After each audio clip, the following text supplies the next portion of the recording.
Okay, so this is the first little trial doing of some live coding on projects we're doing with Runrig. Don't expect really anyone's going to probably find this, so it's just a cold run. See how it works. Yeah, so a little bit of background. The project we've got here is we're calling it an early warning system right now. It's something that we're working on for a specific cooperative farms in Ohio, so that their co-op manager can keep better tabs on the different farm members of what their production status is. They have a pretty tight production schedule, and only have a little bit of leeway, so that's kind of the reason for it. You can find more details on that stuff here. I don't want to get too deep into things, but for the application itself, we've just been working with a Towery desktop application. If you're not too familiar with Towery, it's this kind of what do they call it? Optimized, secure, front-end, independent application for multi-platform development. It's really great. They put a lot of emphasis on security and being free and open source, and they're also working on a mobile bundler, which should be coming out, which would be pretty cool. I think it's an alpha stage and planned for Towery 2.0. So yeah, and I'll just start off by showing really quick what it actually looks like.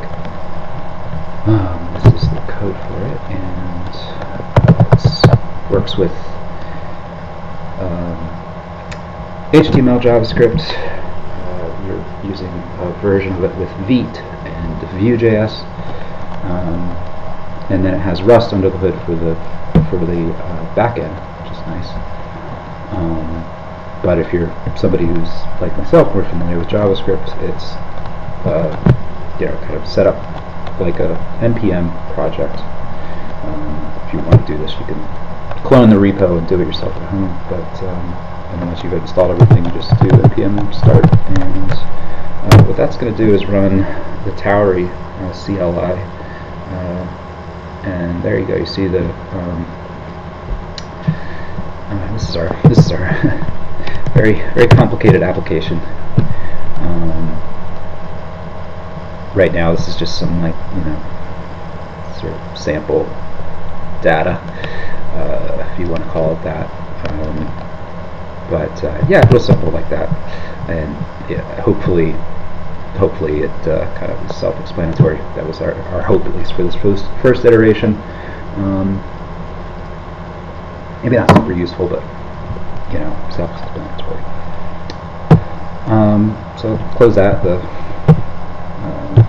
terminal process stops whenever you do that, and so that's kind of where we're at, just in terms of very visual appeal. And I could have shown you it really just you can add those sample farms, and you can clear them all out. They get saved to a here, I'll start it again just to show it gets stored for the time being just as some so you can clear it out, you can add it back, save. When you save it, it gets saved here, just some JSON that we're just kind of putting in the project folder for now with a git ignore on it, so it doesn't get into the version control. But so you can.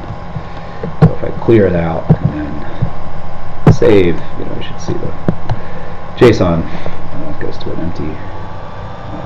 empty array for the farm's property. Add it back, save it back. There you go. So, not a lot you can do with that, especially if your farms are not run by Joe, Sally, and Sam. So the milestones we have set up right now for, I guess what we're tentatively calling Alpha 1. We had a couple things left here. One bug I just found today. Hopefully knock out later. But I think the two prominent things on the agenda right now are adding farms individually, because like I say, we're just kind of adding them by batch with just like very basic info, and manually input qualitative assessments per farm location. That basically is just our update kind of functionality to update a particular farm's info, especially the the status, which we're just indicating right now with plain red, yellow, green kind of emojis. It's kind of just a trio of possible statuses to be like just a kind of temperature check on how a farm's doing. And the add farms would be the the create aspect of the the CRUD operations. Probably going to just work out doing add and remove, but I think I'm actually going to bump this up to the first one, because I feel like once we get a sense of how to update the individual properties, it'll give a better sense of the potential workflow for adding a whole farm. And right now the data model is fairly simple for a farm, just a couple of properties, but I think it'll be a good window into what kind of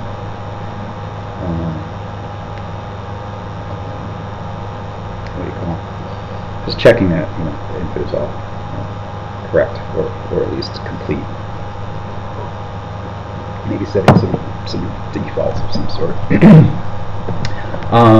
Yeah, so there's a little bit of detail on this issue on general idea of what these assessments are.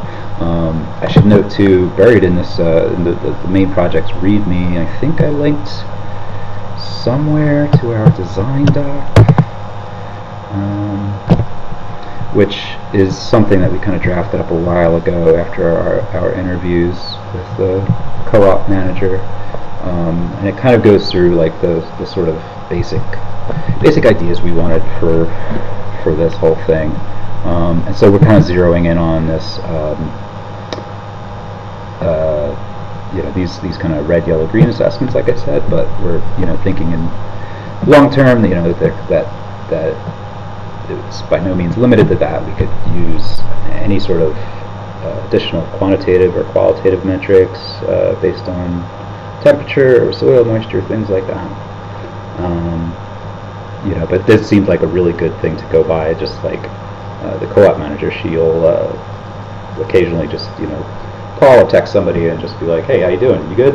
You're good?" And they're like, "Yeah, we're good," or "Yeah, I think so, but not sure," or or they'll just like sound the tocsin and want her to come running because they know they're in trouble and they need to make a upcoming order. So, anyways, we got a little off track there, but so that's kind of the background of it. I just wanted to point out while I was looking at it here, and yeah, so kind of in preparation for these two issues, like I said, I did a little bit of refactoring after maybe a week or two ago. David and I were working on the JSON part of it, writing a file, getting that all worked out. I did a little bit of refactoring, kind of separated things out, just like isolated some of the status logic. And here you see kind of just like a map with those colors, just to try to connect them to. And you'll see, so maybe just a quick run through the kind of project setup, how things are organized. So this is as a Towery project. It's it's got like a JavaScript project. It's got a package JSON in the root, but if you go poke in, there's both a source directory and then there's a source towery directory. The source towery will be the Rust backend, and then once you pop into there, you have kind of the typical layout of a Rust project with a cargo toml file, cargo being the package manager that Rust has, much better than npm by my estimation. Yeah, and so just digging through a little bit further, the source tower also has its source directory. I guess that's a little funny, but no matter. I'm just getting acquainted with the Rust as a language and working out its best practices and all too, so don't take anything I say on this as gospel. But we got a main file, it's a compiled language in JavaScript, so we got a main function and all of that. It's leaning very heavily right now on the Towery API, with just a little additional stuff that we're doing right now with the standard library for writing to the file system, parsing JSON. Rust has some good libraries for handling that kind of stuff. I can't remember if the SIRS, the JSON thing, I can't remember if that's probably standard technically. And our data model that David worked out, which is really good. We're kind of already we planned a ways ahead, I suppose, in a lot of ways. We've got this. We already have kind of a concept of difference between a quantitative and a qualitative assessment of how a particular farm is doing. Although we hope to extend that to more granular level, so it could be based on a particular product on a farm, or a particular field, or what have you. And we got plantings, we got concept of land. Really, none of this is like what we're using at all yet. All we're really using right now is just the simple struct of a farm, and it's got a status, and that status is right here. It's just an enum. It could be red, yellow, green. And I don't know. I'm sure there's probably a better way to do that, although it's also to be seen kind of what the best way of modeling all this is. But what's a little bit funky is when that data model gets kind of translated to the front end JavaScript land. These just become strings, So this is like, so red just becomes like string red, which is well, it works. But that's why I kind of wound up refactoring things a little bit to be a little more careful with, kind of the types that we're getting. Trying not to bake in too much assumptions about these kind of arbitrary colors that we're using for now. Allow kind of future flexibility.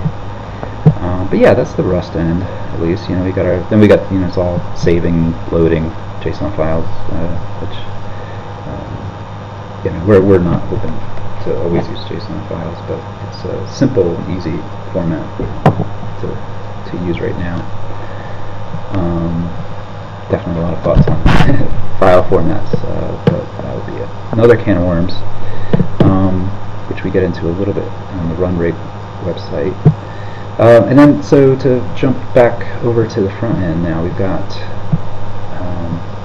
a regular JavaScript project with Vite set up for us. We're using TypeScript, actually, which I don't do too much in actual TypeScript. I usually use JS doc type annotations, but so that's a bit of a learning curve too.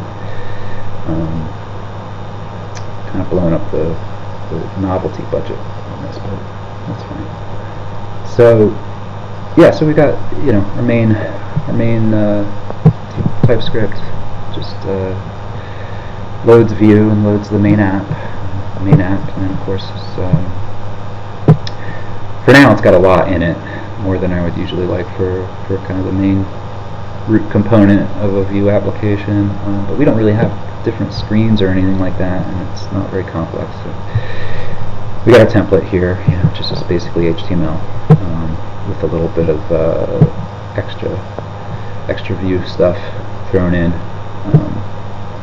Not too crazy though if you're not familiar with Vue.js, but know some HTML. And yeah, just the basic, saving it. It's on-mounted as it's called a Vue hook. Or I think they're still calling them hooks. It's a little bit different maybe in Vue 3, but basically just when the component is what is called mounted.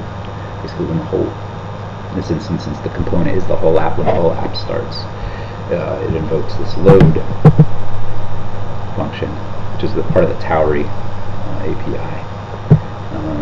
So that's what pulls stuff from the back end.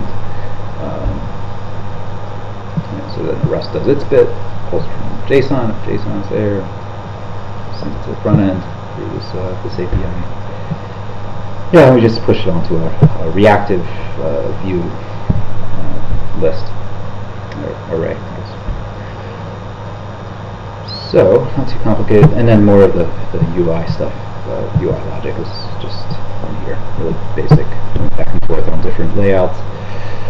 I just changed it recently back to a table layout that we had earlier, and to a list layout. And I got a little complicated. One thing I did change, the biggest thing right now, which if anybody saw the earlier versions of this might have noticed, is I'm using this CSS framework called Pico. That's actually Pico version 2, which I'm not using yet, but looks really nice. But it's just a really nice, simple framework. It doesn't. It kind of is counter, I suppose, to Tailwind and some of the other newer. I forget what they're called. Something utility CSS frameworks these days. In that it doesn't. It tries to avoid lots of classes. I think somewhere, maybe on the actual home page, it's like 10. Well, it's really small, 10 kilobytes minified, gzipped.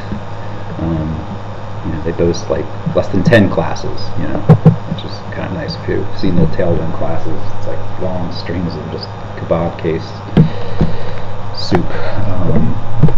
And yeah, it makes for very ugly HTML, in my opinion. And not very semantic HTML either. So this really leans on the semantics. It doesn't do a lot. Gives you very, very basic grid, containers. I think I saw somewhere that they, kind of lean on some bootstrap breakpoints and things like that, just for familiarity, things like that. The elements are just typography, buttons, forms, kind of the interactive stuff along with the typeface. And components is super minimal too. They do have an accordion. The things that tend to be a little bit more interactive, again, cards, drop downs, modes, all good stuff. The stuff that you don't, even this day and age, or if you rely on the browser defaults, are really pretty ugly. So they just kind of clean that up for you, as well as kind of normalizing of the CSS properties that can be helpful. So I installed this today, and yeah, I like it so far. This is like the first time I've really fully used it, other than just kind of playing around with it. I'm not using it much yet, but it's nice. It cleaned up a lot, simplified a lot, and yeah, I think it gave us a pretty good base for this. The biggest thing is it's got dark mode, which I can think of a few individuals who really love that, and I spent way too much time trying to match this green to the green that we're using on the Runrig site. One of the things that I think that the Pico 2.0 improve will be the way that it'll allow you to kind of just drop in your own CSS variables more easily, which again is great because it's just CSS variables. It's all based on web standards, as it should. So now I think that's a pretty good, probably an excessive walkthrough, but we can get started, I guess. Our main issue here, so editing these things. Like I say, the main thing is the color switching. It's going to be necessary to add and remove harms, but on the day-to-day, at least for the feature set we have right now, it's just really, for minimal first version. We just want to get it so that they can be toggled somehow. So, a little bit deeper into this now. So, things are a little bit different on the front end from the back end Rust. Like I said, we get these pretty flat back end farm objects, which I just kind of wrote the interface out here. Super flat, right? Just ID, which is a number. We're using an integer. That should be a UUID at some point. But right now, for the testing, we're just using 0, 1, 2, 3. And name a string, status is a string. It's coming from the back end, like I say, as those. Well, when it comes into the JavaScript, then it looks like this. I'm kind of calling it a title for now. And then it's got a timestamp, which is again like the ID. Oversimplified for the sake of prototyping at this point. 20 what, I don't know. I guess we kind of decided these numbers would be for ease of iterating on the design of just days since. It's not really timestamp, but it worked. As you can see, we just do like a simple little test here. Last report. Today, or was it after today? In which case it's days ago. So, yeah. So, and then just to get a little bit more detailed on the status, it is we essentially convert this into a slightly more robust status object, and that status object is just contains the symbol. I'm using a JavaScript symbol for each of the main colors, which you see here. I don't know. I just like using symbols when I can for something like that. And yeah, so that there's a kind of map. Again, this might be a little bit more work than it should have been, but the colors are kind of one thing, and the status is another.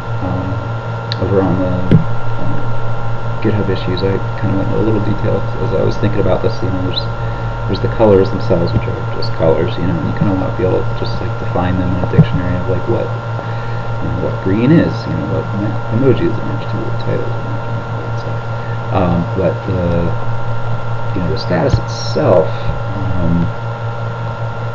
is a little bit different semantically, and this is like getting into the weeds, but there's also kind of another general concept of like a triage, or maybe that's a more specific thing. The status is a kind of a general thing that could be applied to, can be derived from a lot of different data. But the triage is the thing where like I said, the co-op manager calls up Joe or Sally, how you doing? It's like, it's about we're about a yellow right now. I think she actually was using that terminology. Was how we pulled that out as a way to do this. So yeah, so it's a little bit nuanced, I suppose, but really not so much. It's So I have this color mapping, but I just use that basically to create these kind of reliable status objects for each farm. So that's kind of what we want to do. And then just like to look at the markup a little bit. Like I said, I'm just using these this table layout right now, which seems most appropriate. You know, status again. In the end, it's just a string, you know, or we take the emoji property off of it, which is a string. Pardon me. So yeah, I could think of some nice ways to be able to select those, but I think right now, you know, we could just do it with a plain select element. The name, I don't know. I think at some point in time it'll be good to think through when and where the name gets edited, because that's the kind of thing that shouldn't ideally change too much. But I think for now we'll just can use an input field. I'm also thinking about this like a little one step ahead towards adding and removing farms, and if we could just like reuse the same UI for updating as we can for adding and removing things. You know, so you just by adding something, you just kind of populate a row in the table with input fields, maybe some placeholders or something like that.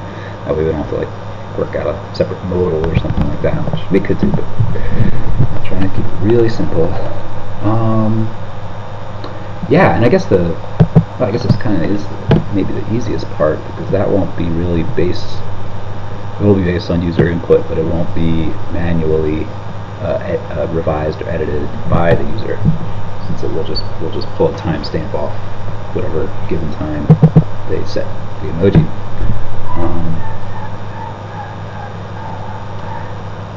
Yeah, so let's try this. Let's see.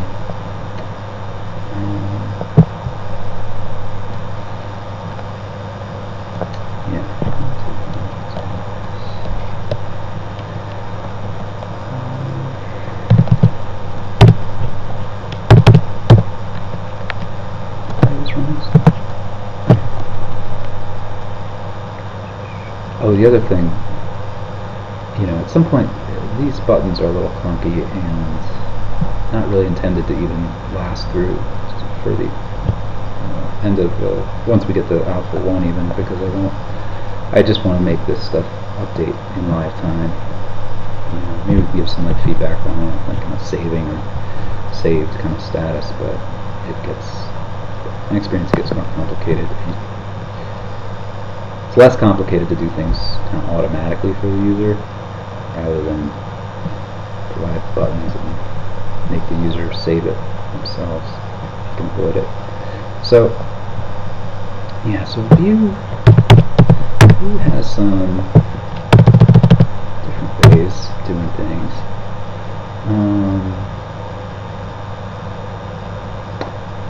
You know, a lot of looks like using V model. You can use a computed property. This is all kind of built into the reactive aspects of Vue.js. I've never been particularly like the V model, but it might be better for this. Just because, well, here's what. I don't think Pico has anything specifically for its input forms. Because yeah, I think it's just really just HTML and CSS. That would, you know, be worth taking into account here. No, it does have that. Yeah. Oh, I see. It's value just for like a read only. I'm gonna mutter to myself on these things as I do it, because it's what I always do.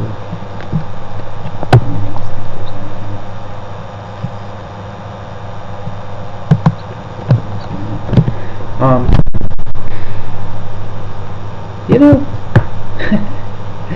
I'm hesitating because I feel like this table format is a little bit weird to insert a select element nested under it. So as much as I don't want to worry about using a modal right now, that might actually be better. Because, well, I can use the modal. If I can use the modal for both the update and adding and removing farms, it just at least keeps things simple, you know. I think in some ways a modal will be easier because yeah, I don't have to like try to squeeze this stuff in. Maybe.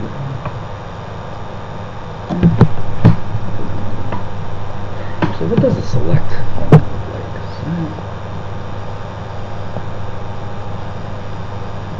That might be actually. I don't think it's probably very complicated.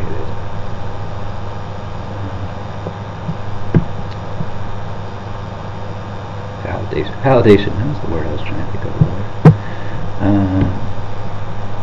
Yeah, that's not so complicated. I mean, it'd be nice would be like if it kind of came up with like a tooltip or something. Actually, I think it does have a tooltip. Is that bad practice? Putting a form element in a tooltip?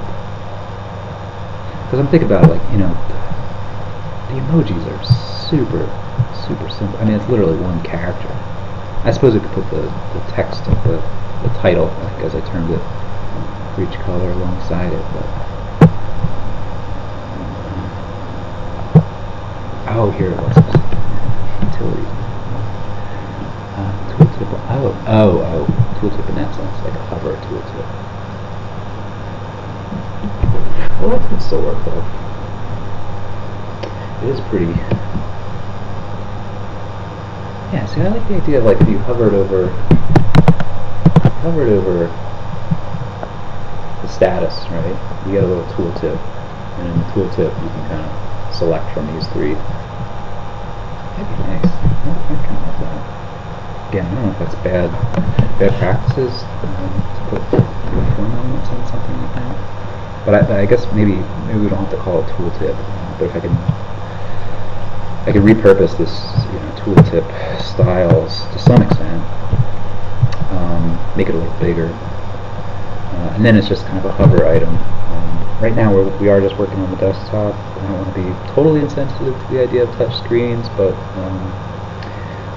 I should think that it will. Actually, does it say anything about touch on here? I assume that it will work. It will work with touch screens. Maybe, I hope. Tooltip on a link. Oh, right. So we're working on an inline element. That was a nice little question. There's not a ton of documentation for this stuff. Actually, I wonder if I did notice that version 2 has a little bit more robust documentation. Oh, and they moved tooltip and the components on version 2. And it's still sitting on documentation.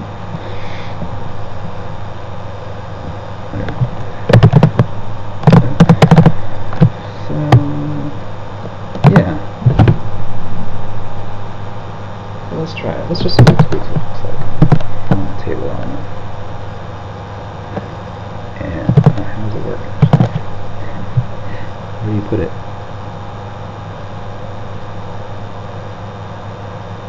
Oh, use a data attribute. I see.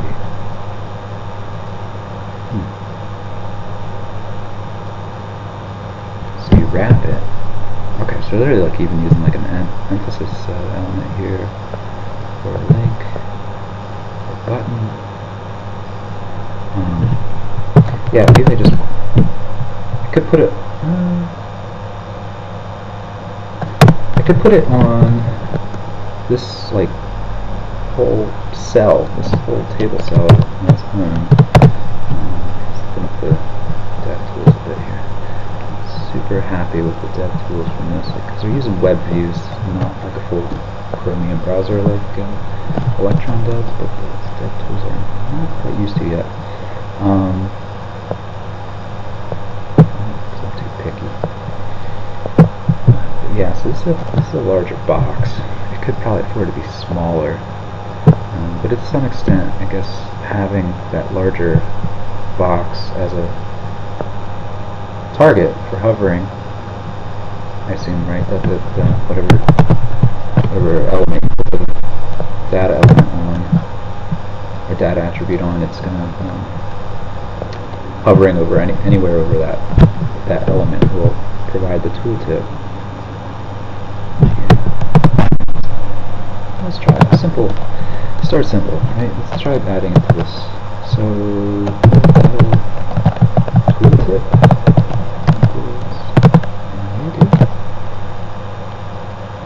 Oh, I see. And then the attribute value is just the whatever you want in the tooltip. So yeah, that could be hard to squeeze a form into that. I don't know how you do that. But let's just see what it looks like.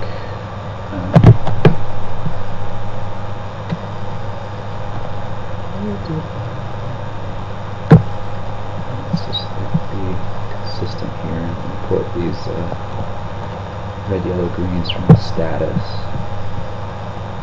I'm just going to do that. So change which emoji we're using,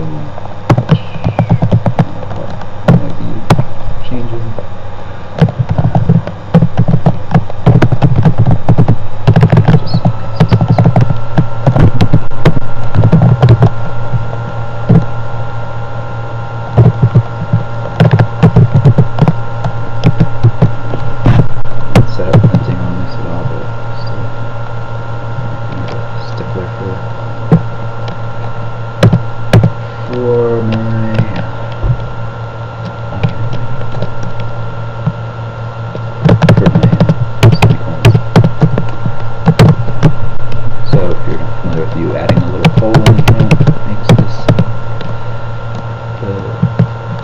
Value of the attribute,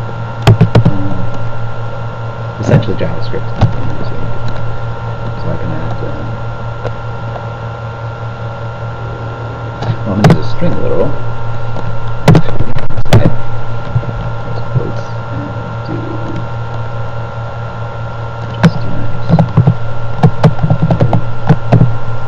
Oh no, that's a symbol. What do I want? I want actually the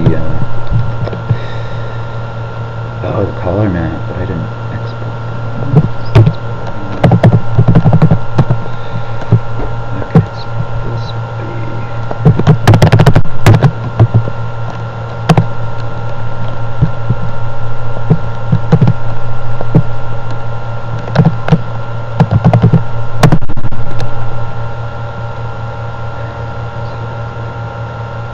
actually, you know what I might do? So like I say, this can just be JavaScript, but I'm just define this as a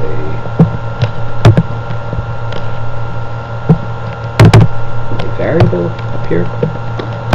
So anything. So this like special view file has this three parts. It's got the script section, template section, and then the style section. This is what's called a view single file component, or VSF. Anyways, with view 3, if you make your script tag, give it this setup attribute, add a little bit of extra syntax, maybe a little similar to spell or something like that. Or so you can now you can just declare a variable. I guess I will use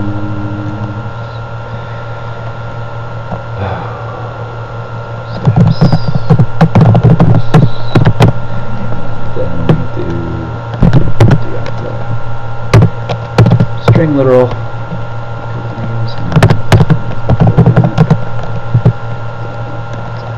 Oh, I still need the symbol.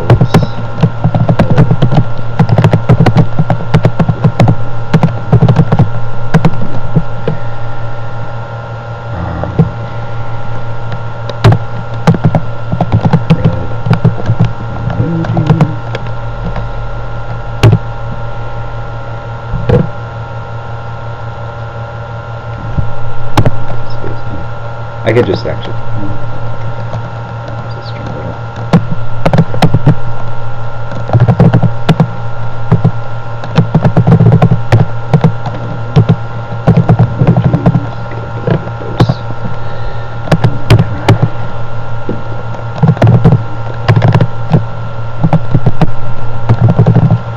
Probably overflow too, because I don't even know if I'm going to use this tooltip. So it's,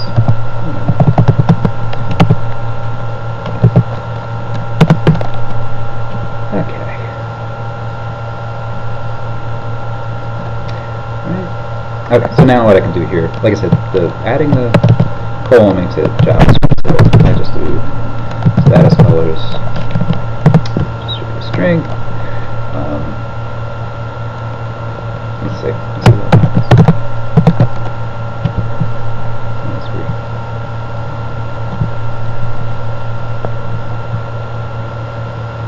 Oh, wait a minute. Okay, a couple things are weird. One, I don't know why. It seems like it's not activated by hover. What did I not do? Pure HTML. Used to control the position. Bad tooltip. That's it. Yeah, but that's nice though. But why?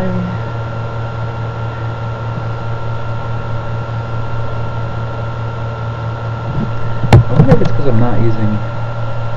I wonder if it's because I'm using a table element. I wonder if this would be different if I use a span.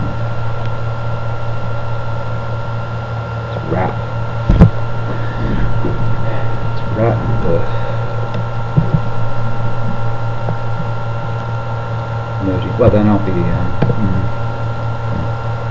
It won't necessarily cover all of the box. Like I said, that was probably my main intention, anyways.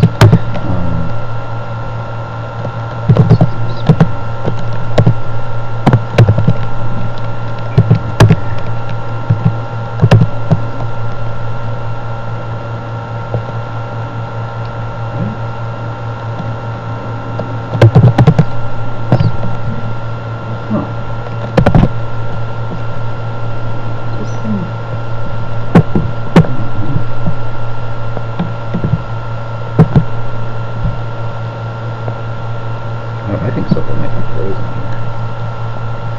Alright, let's just restart this. Notice some things from time to time being a little funky, depending on edits you make while the dev server is running.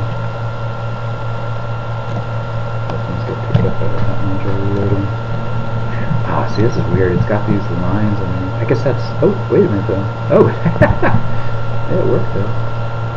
I mean, well, it did something. But yeah, I guess this is again just part of why Pico CSS is like very, very minimal. It's not gonna. Oh, you know what? It did say that, right? It said. Now it does highlight here. If it's an inline element, it gives, I guess, it gives you this question mark. It's a link. It gives you the little hand pointer. And same for the button. That's interesting.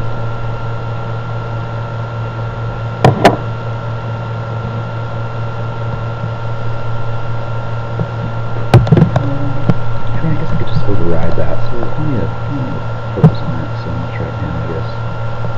Is it working? That's weird. Oh, look at this. Freeze again?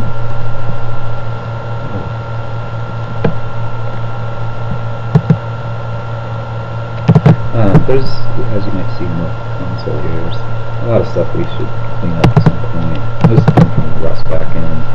There's some unused variables, things like that. But says something unoptimized, but I don't think that's the concern. It's working. Let's refresh it. Let's refresh this. Such a fast reload when you see it. Oh yeah, I see it. Thumbs up. Maybe it's just because I'm doing the live stream. Maybe. Yeah, this is weird.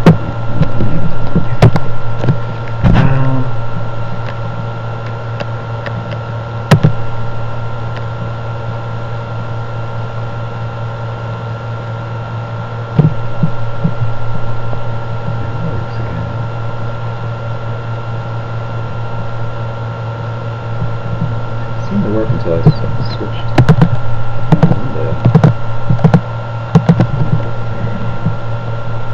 It's working still.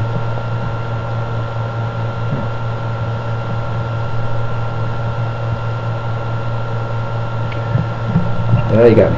It doesn't get us really much too much closer. I guess what I wanted to do before I got distracted by all that was to just take a peek at the markup.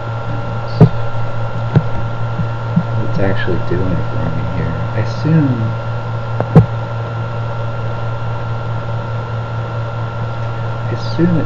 it's using the attribute CSS selectors for anything that has that tooltip on it. This is the other one. Oh, it defaults to computer. Properties. Anyways, so yeah. So I guess this is that cursor help.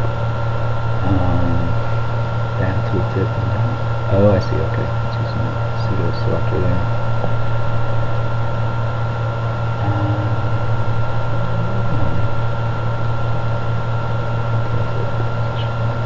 Yeah, it might be. Again, I still have this issue of like, got this.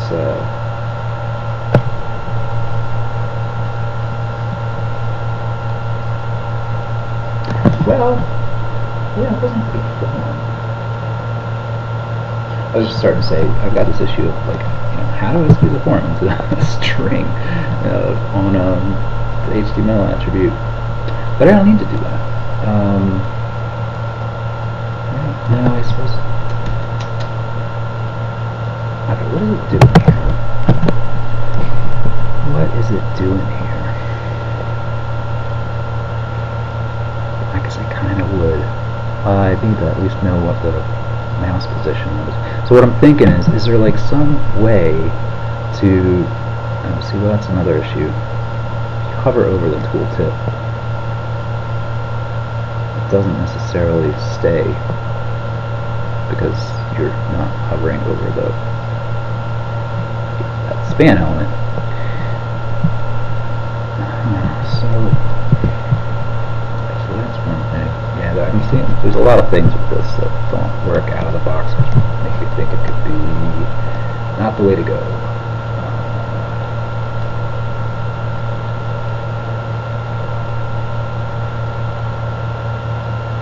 Okay, different approach. Dual approach. I like that tooltip, but it's too much work. Too much work for what was hoped low-lying fruit. I think instead,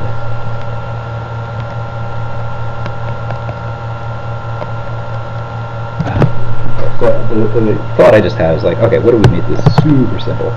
What if just simply tapping on one of these color emojis just makes it toggle? We can just toggle through in a loop, red, yellow, green, red, yellow, green.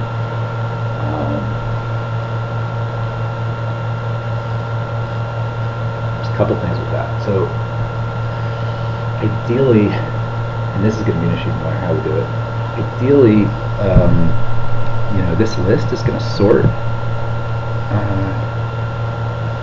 farms by their status, because the whole point is we want to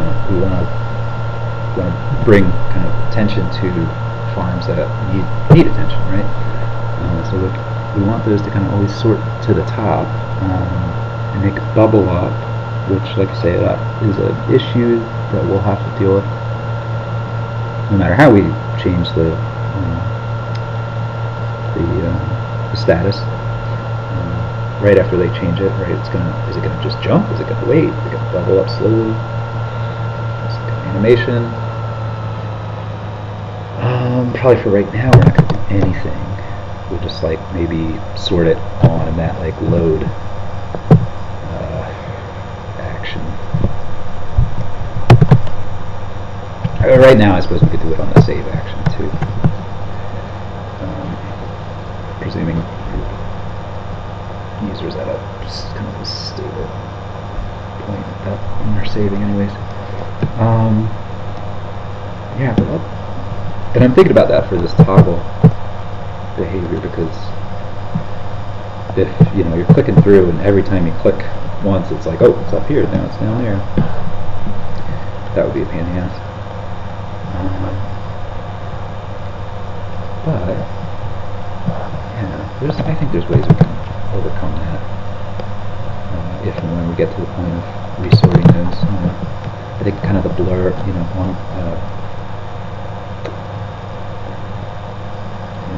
on blur, I guess off blur. I forget what the opposite is of blur when you no longer are, on blur versus on select. No, whatever. Focus. Blur is the opposite of focus. When you're focused on it, which would be like clicking on it, and then clicking away would be blur. That could be what triggers the resorting, or just when you're no longer hovering anywhere. It could have like sort of a watcher. Yeah, there's a lot of ways to do that. I'm satisfied we can figure that out. So yeah, let's just go to the easiest possible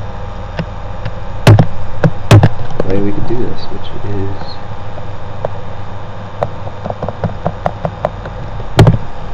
add a click handle. Click.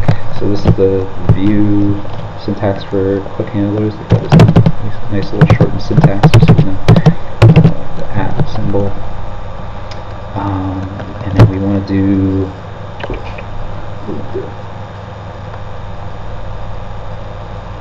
It's going to be a function, I think. But yeah, it's got to be some kind of function built in. So I haven't defined a function yet, but let's just say toggle status. This is for a particular farm, let's say. And okay, so so this is we're using this view iterator in the template. So this is, each one of these is rendering out however many table rows for each farm, however many farms we have. But we need to pass an identifier. Right now, like I say, I'm using, we have this farm ID, but it's not very reliable right now. So the feature would be the kind of main source of truth for identifying a farm. But I think for right now, so I have this I. This is just the index in the array, right? And when you're iterating, you usually need that anyways, because you gotta add a key, which has to do with all the activity stuff on it. It's not worth going in. But I think I'm just gonna pass it the index number, because then I can just, we don't need this anymore. I pass it the index number, so I don't need it anymore. Maybe just comment it out. So if I have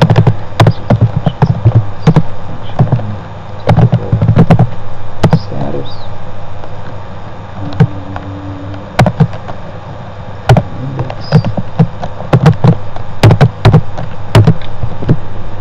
And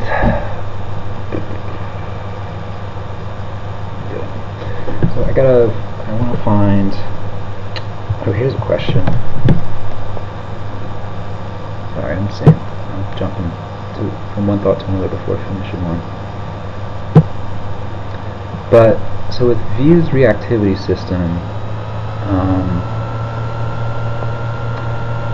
it kind of favors some imperative kind of assignments and things like that to objects, to reactive objects, which is that's what I'm using here. This reactive object. There's different ones. So if you go to, I think I still have Vue documents open, particularly to the core reactivity API, which is usually where I'm going. But I'm always trying to remember. I should remember at this point. But they have somewhat different utilities for different data that you want to make reactive.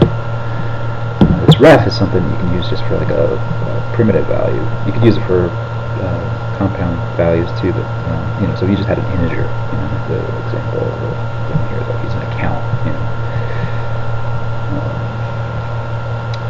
we've got something computed, which is not really talking about.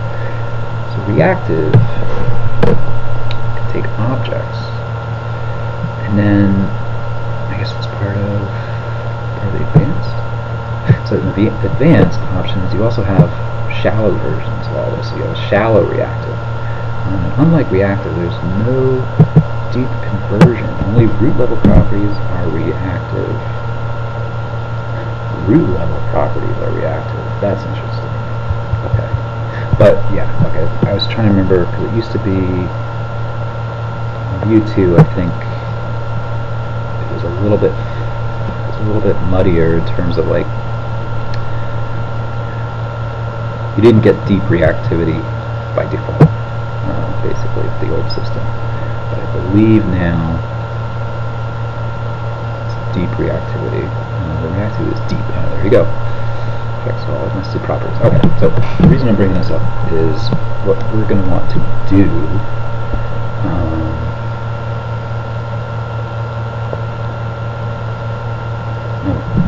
We're going to want to give careful attention because we're using an array of objects to represent this farms. And those objects will have a status property. Status property is itself an object, which I guess I kind of want to replace. Let's make me double think whether I actually want to use that. Okay, put that aside for now. So basically what I want to do then is I want to update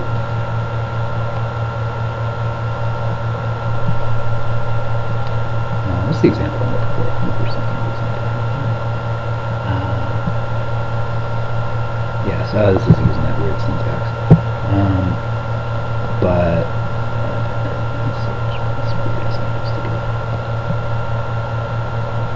but basically what I would want to do is, with this example, is just to object, obj dot count equals, reassign it imperatively to 2 or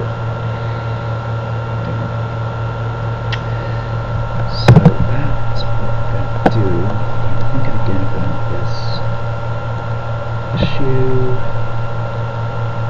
So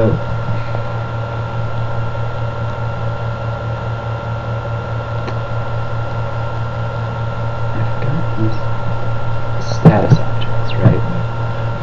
Each status object comprises a symbol, which is a symbol, emoji, which is a string, a title, which is a string. Displaying the emoji.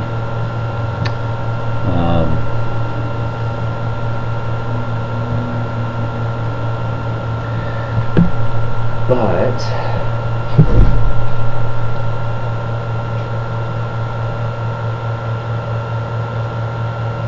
okay, I know what I want to do here. I want to add another parameter. So I'm going to use index, but I'm also going to use color.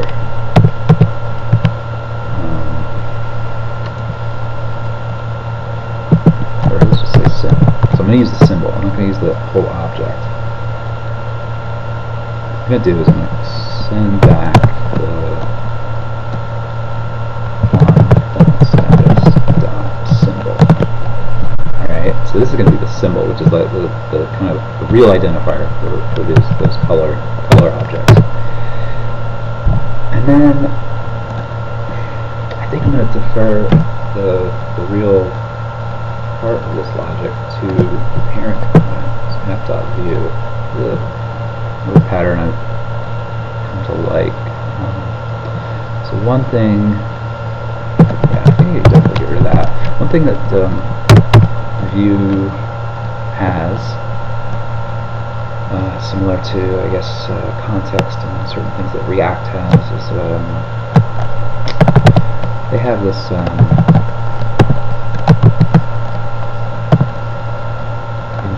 provide inject, with one inject here,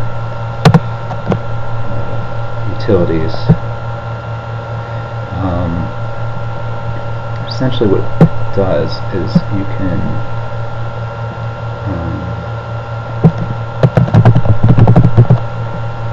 provide data or also functions, which is what I'm going to do here.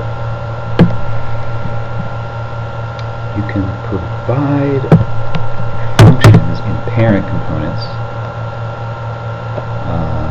So let's just now just say function save form. No, that's not what I'm going to do.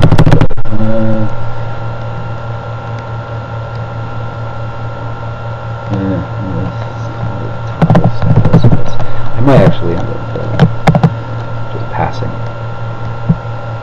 I might not write anything in here as a function, but yeah, actually I'm definitely do that.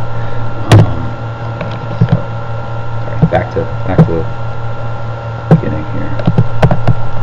Sim.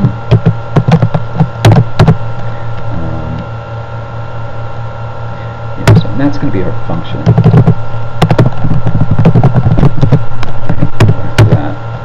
But what I'm going to do here, I just do provide, and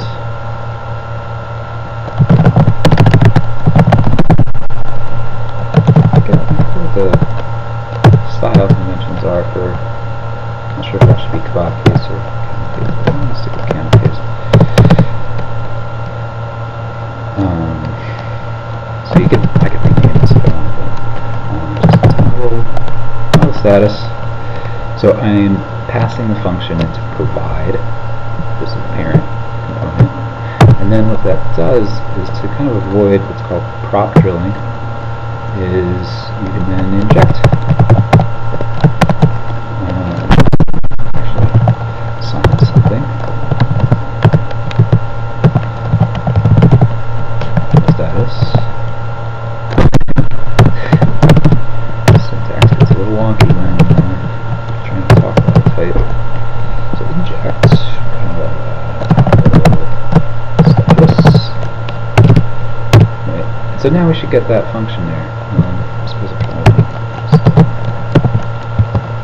explicit. Yes, we do that in TypeScript. Yeah. So this is good. This is good. This is kind of what we want here. So kind of deferring the complexity of that back to here. This is like the kind of, I like to keep more data processing and logic and backend interactions. Kind of a top container component, and that in turn defers all the UI stuff to a child presentation component. So yeah, pass this. It's basically going to be passing the index back up to our parent component along with the symbol. And so what it's going to do, so I guess the first thing is we want to, let's do, oh no, I know the index. I don't have to find the index, so I can just say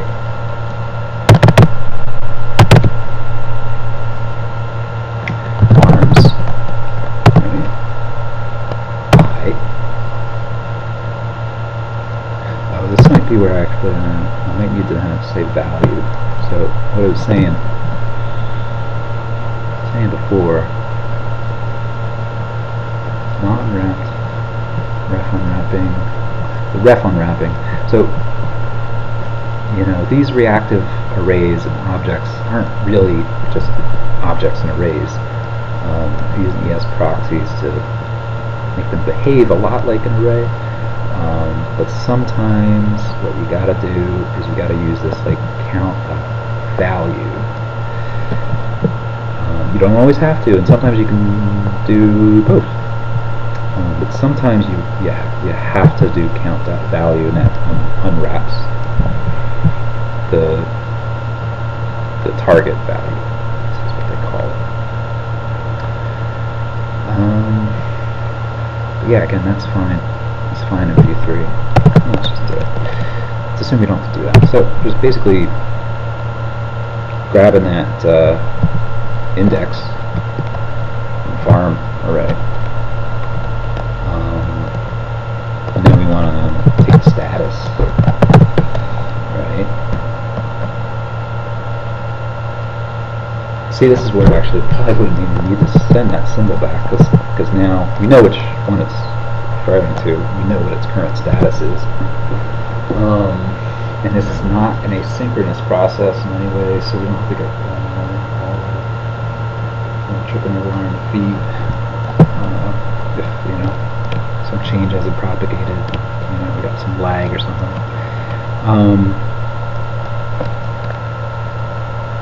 Yeah, so this status. Now this status is an object. So we kind of want to. Could just do this. This would be bad. I don't want to do this, but this is what the kind of naive way of doing this would be. It would be like we'll do. So I have this helper function to status object.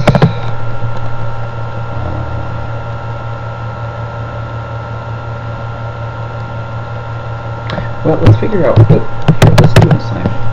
Let's flip this around a little bit. Let's take current symbol.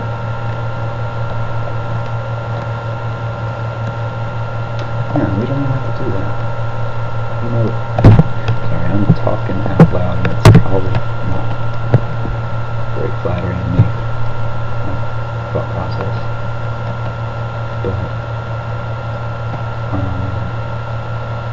Yeah, so what I was talking about was just having a kind of a looping functionality. So it's like, if it's on red, it goes to yellow. If it's on yellow, it goes to green. If it's on green, it goes back to red.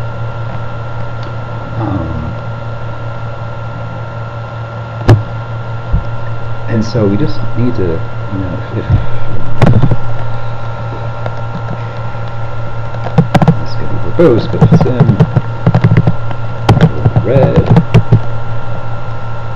then farm and status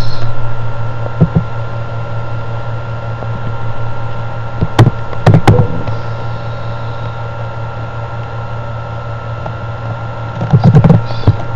status object. We don't want red, we want yellow. Right? I could probably do a switch statement for this, but switch statement's really a little weird to me.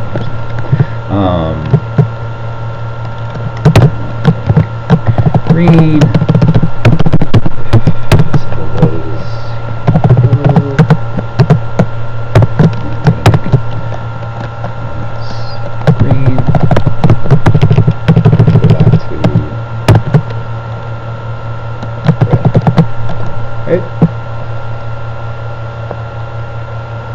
Is that wrong?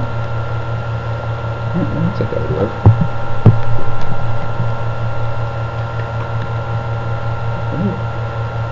So yeah, so what this is going to do, and I didn't really spell this out too much, but so this farm object, right, this is up here in the parent component, the map.view.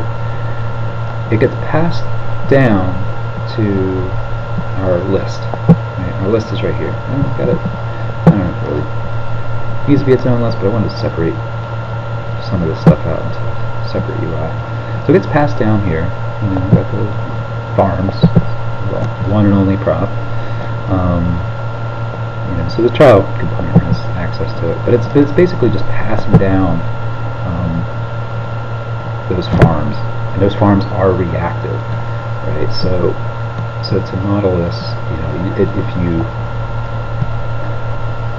reassign a property on one of those objects in that array, it will kind of cascade down, it'll stream down to the child component. So this should work. Alright, so you kind of get this loop between the child and the parent. And right now it's just gonna update this farm's array, which is just in memory. And for right now, again, it's not going to save anything until you hit the save button. This needs to change at some point, but it's just very naive for right now. But what that'll do is it'll just go through that object, or that array, sorry, and just map it to the backend format, and send it back to the backend. So yeah, so all we got to do is really just change that imperatively. Okay, I'm thinking through this. Let's just save it, see what happens. Let's show me the tooltip thing. This might not work for that. I like the tooltip as well as make the stuff freeze up. Alright, but I don't need any of that stuff in here, do I?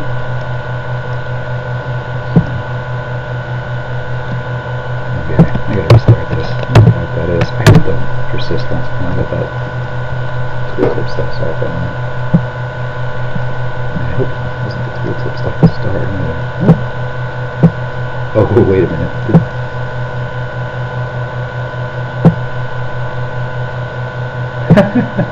Okay, something's weird. But maybe it's just my eyes.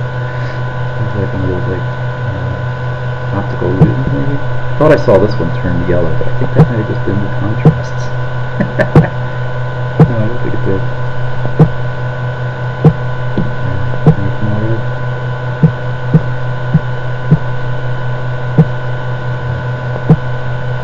Okay. Well, that's not like amazing or anything, but it works. I kind of like it. Really simple.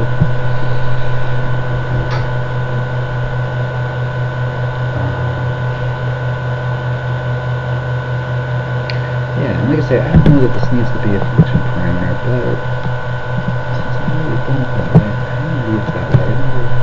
I don't mind parameterizing something. It doesn't strictly need to be parameterized.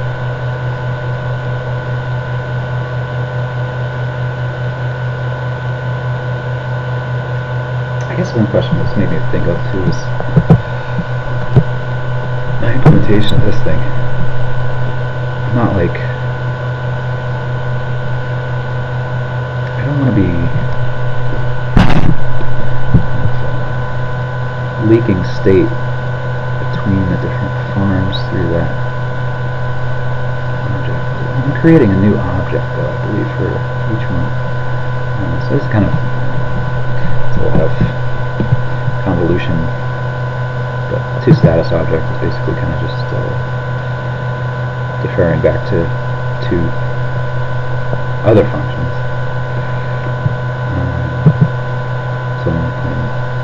And one of the functions just refers back to the other function, which itself is the recursive. But yeah, this should be a completely unique object that results in every case. So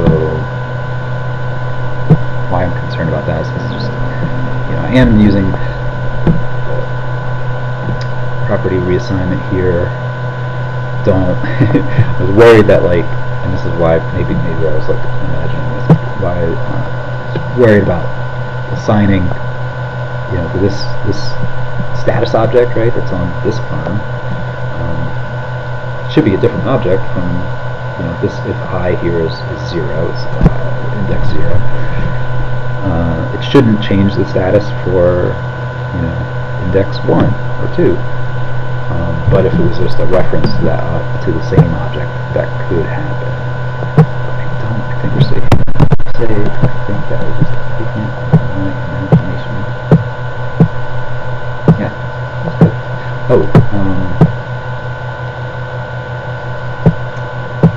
other requirement for this is we gotta reset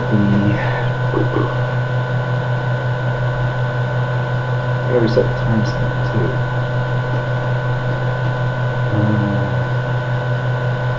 That should be fairly straightforward.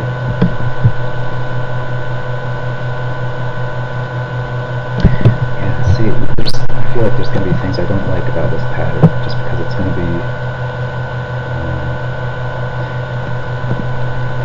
do you change the timestamp every time they click on the darn thing? Because it might cycle through a few times,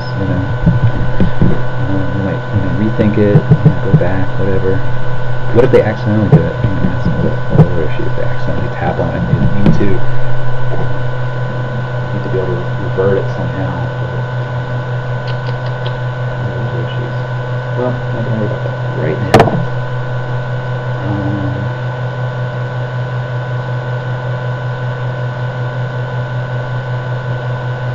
Maybe this is a good commit point. I might just commit this right now because that does a thing. Does it? Simply, it does just do one thing.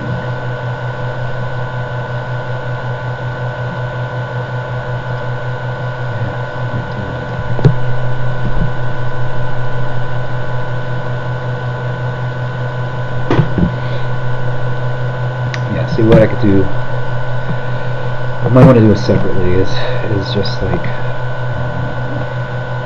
use a completely separate event handler, and do like on blur,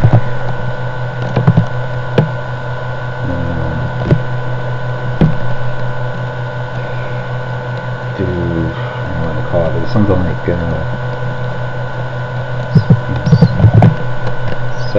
save timestamp, or set timestamp, save disk, something like that, and again, pass back the index. It's not going to change its timestamp every time, but maybe, I don't know, then you get more state, you got that kind of handle for that. Well, what it could do is it could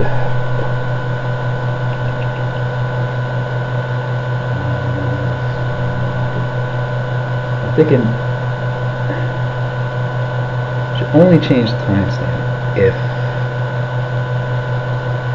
between one save state and next the status is different.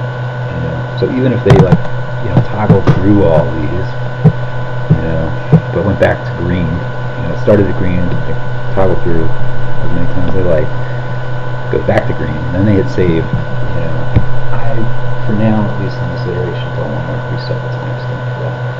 But that assumes we've saved somewhere else other than in this one canonical arms object. We've saved the status that it was originally at. It's a little important. Last time I saved this was through it.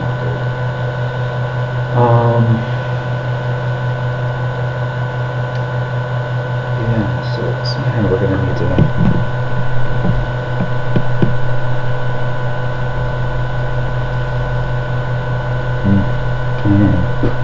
again, I'll have to figure it out in a sec. But I'm going to save this and call it a day for this live stream. Once I do, it took longer than I thought, probably because I've been talking too much. Nobody wants to watch. Yes, so we got commit everything. I think that all my changes right now.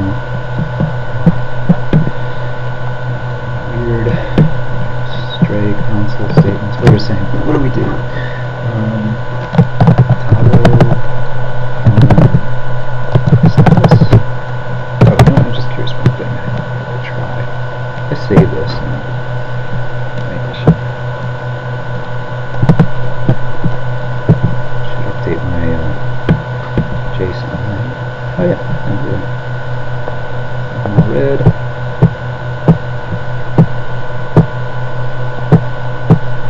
Yeah, there's a lot about this. It's not really intuitive. But, first pass. Yeah, let's save that. Great. Oh, I love it. Love it.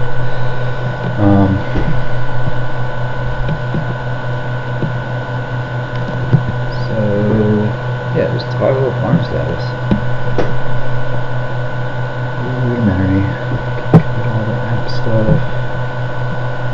What did I change here? Why did I change anything here? Oh, because I had to export this. Oh, but I don't have to export this anymore. So that's just for. I was trying to use that tooltip.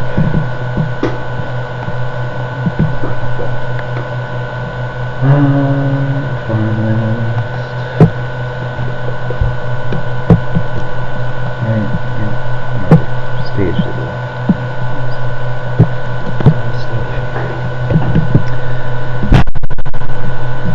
Yeah, that stuff seems pretty. One new line at the end of the script. Do that for the template.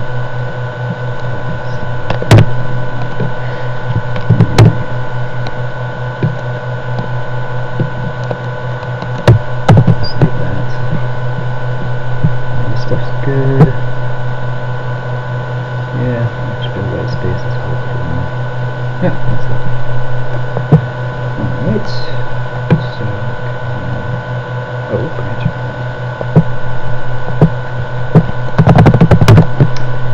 So I'm on the main branch. I don't want to quite commit this stuff into. I don't want to directly commit it to me.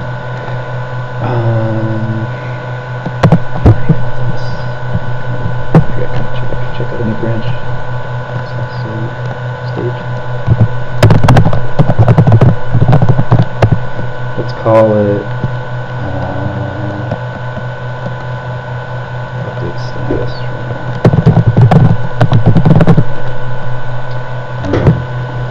And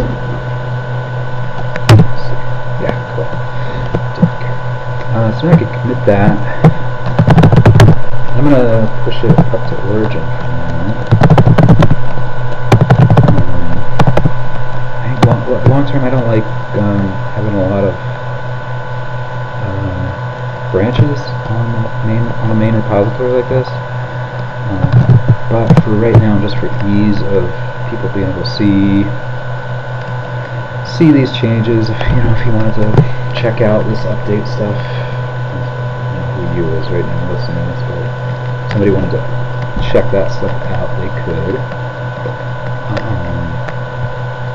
And it'll just be an origin. They don't have to go looking for my fork. But eventually, I prefer to do this kind of stuff on my own fork before merging it in. But I'll push that up. It's a huge, huge bunch of stuff to do with it. It's got a lot of background on everything. Yeah, that's good enough. I guess we can close this.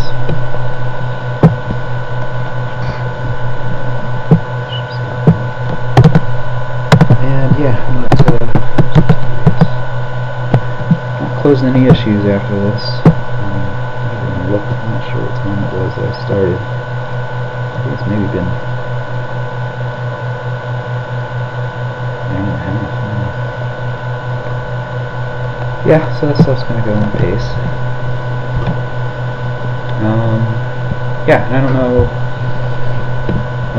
how I want to do these in the future, but in case somebody does stumble on this, keep an eye on the Runrig site. Sign up for the newsletter too. So we had this. One of the things I hoped to do originally, I thought I would do at the end of this first live stream was actually to update our website too, because the open design workshops, I want to keep those. I want to keep doing those, but I probably want to do it a little less, maybe less frequently, or maybe doing it during the week. Yeah, part of doing these live streams is to kind of make this stuff more available asynchronously for folks. And I suppose something that could totally supplant the workshops, at least for the time being. But yeah, so this the website, the code for this website's up on GitHub too. It's the draft proposal. It's also got the Runrig plan.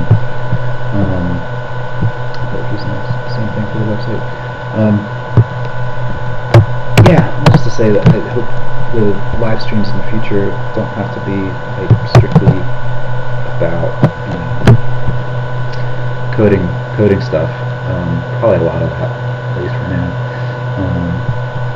There's a lot of collaborative things that we talked about wanting to do that aren't so code related. So like working on this proposal, I don't even know how to rename it. It's not even a proposal at this point. It's kind of a working document of some sort. But we have we're trying to develop the kind of process for all this, as well as the code, with a particular mind to the ethical, political choices that we make, ecological choices that we make. So the hope is to get into some drafting sessions too, and talk a little bit more big picture about why we're doing this stuff, how we're doing it, how we could improve it, how we could be more inclusive about it. Yeah, the whole kit and caboodle. All this stuff is kind of like learning drafts. The ecology section is very, very rough still. Architecture is really rough. That was actually one of the ways I wanted to. Yeah, I'm just like stealing a bunch of people's notes from elsewhere on the interwebs. I stumbled on some readings I wanted to add to the architecture notes, but we can do that another day. Yeah, so I guess that's it. I'm going to end this now. Infinite Regress, OBS.